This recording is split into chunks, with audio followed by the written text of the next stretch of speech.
طائرة اختفت طيلة 37 عاما ثم عادت فجأة. لغز حير العلماء طيلة 37 عاما.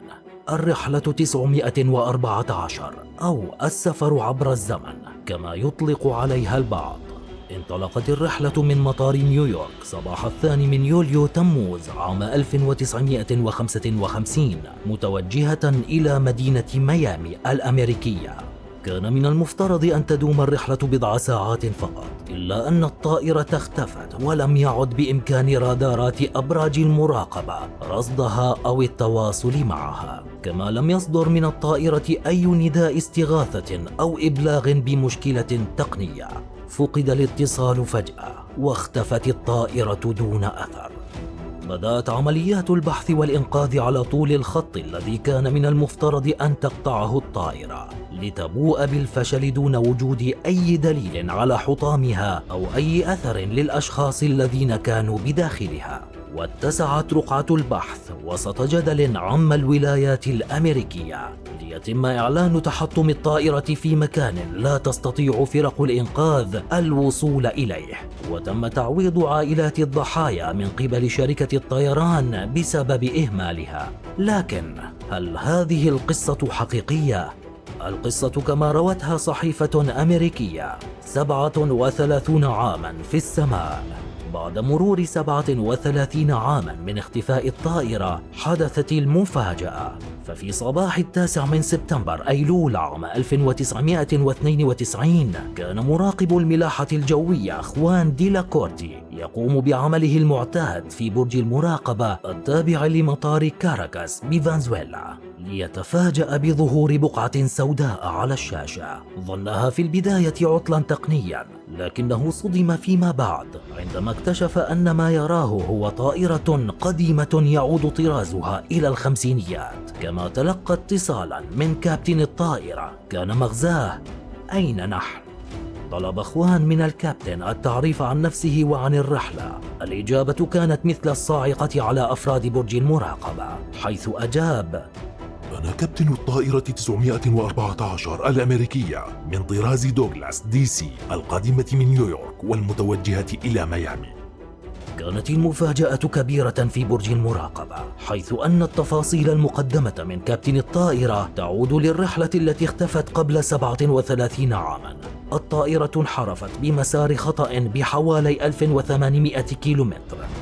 قرر المطار إرسال المساعدات للاطمئنان على المسافرين وطاقم الطائرة، وعند وصولهم إليها تم إبلاغ الكابتن أنهم ليسوا في مطار ميامي، وإنما هم في مطار كاراكاس في فنزويلا، وأن اليوم هو 9 سبتمبر أيلول عام 92.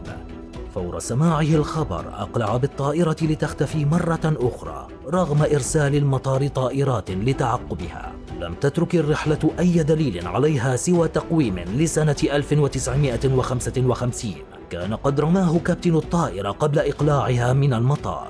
في هذه المرة لم يدم اختفاؤها طويلا، حيث وصلت الرحلة إلى مدينة ميامي كما كان مخططا لها قبل 37 عاما. لم تسمح السلطات للركاب بلقاء ذويهم قصد التحقيقات في مجريات الرحلة. المفاجأة الكبرى حسب الصحيفة الأمريكية أن الركاب 57 كانوا بالسن والشكل نفسيهما اللذين كانوا عليهما سنة 1955 دون أن يكبروا سنة واحدة، ما أضاف الشكوك حول صحة القصة. خلال التحقيقات لم يجب الركاب أو طاقم الطائرة على أي سؤال طرح من قبل المحققين، سوى أنهم كانوا متوجهين إلى ميامي من مطار نيويورك في 2 يونيو حزيران سنة 55، لتبقى أسباب اختفاء الرحلة غامضة ليومنا هذا دون أي توضيح من السلطات الأمريكية. لتبدأ التساؤلات بالظهور، خاصة مع انتشار القصة في الصحف والقنوات التلفزيونية. ولعل أكثر النظريات غرابة بعد ظهور الرحلة 914 سنة 92 هي السفر عبر الزمن عبر بوابة زمنية أو ثقب دودي.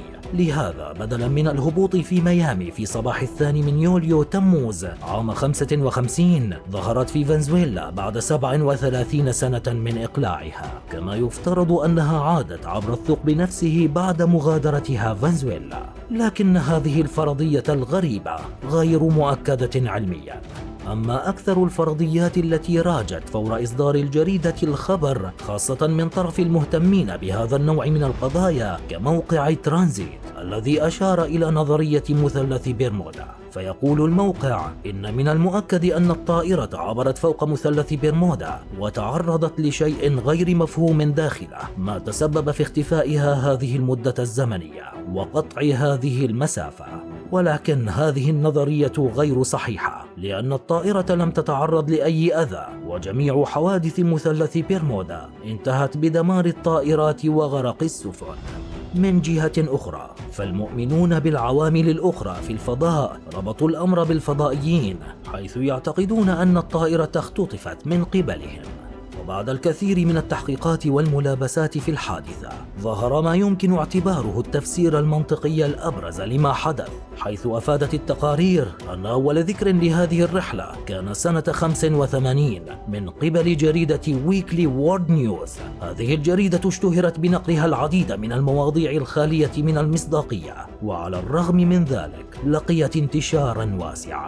وفي يومنا الحالي، المواقع الإلكترونية التي تعنى بظهور الحقائق المزيفة والقصص الملفقة مثل فاكت تشيك وسنوبس وغيرها قامت بالتحريات اللازمة، حيث أكدت أن جذور القصة تعود إلى عام 85 في مقال نشر في جريدة ويكلي وورد نيوز تحدثت من خلاله عن الرحلة 914. عادت الجريدة نقل القصة مرتين، سنة 93 و99، وهذا ما أكد للمحققين أن القصة قد تكون ملفقة، خاصة أن الجريدة نشرت القصة في 3 سنوات مختلفة اختلفت فيها سنة هبوط الطائرة فقط. كما أرفقت الجريدة 3 صور مختلفة لمراقب الملاحة في مطار كاراكاس في فنزويلا في كل مرة نشر فيها المقال. أعزائنا المتابعين، نرجو أن تكونوا قد استمتعتم في هذه القصة الغريبة، والتي يمكن أن تكون ملفقة بناء على ما تم ذكره من قبل المحققين فيما يخص جريدة ويكلي وورد نيوز.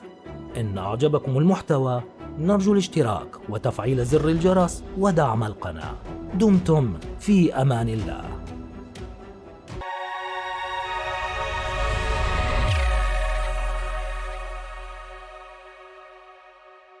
الصوت الفريد، عندما ينسج الصوت معنى الحرف.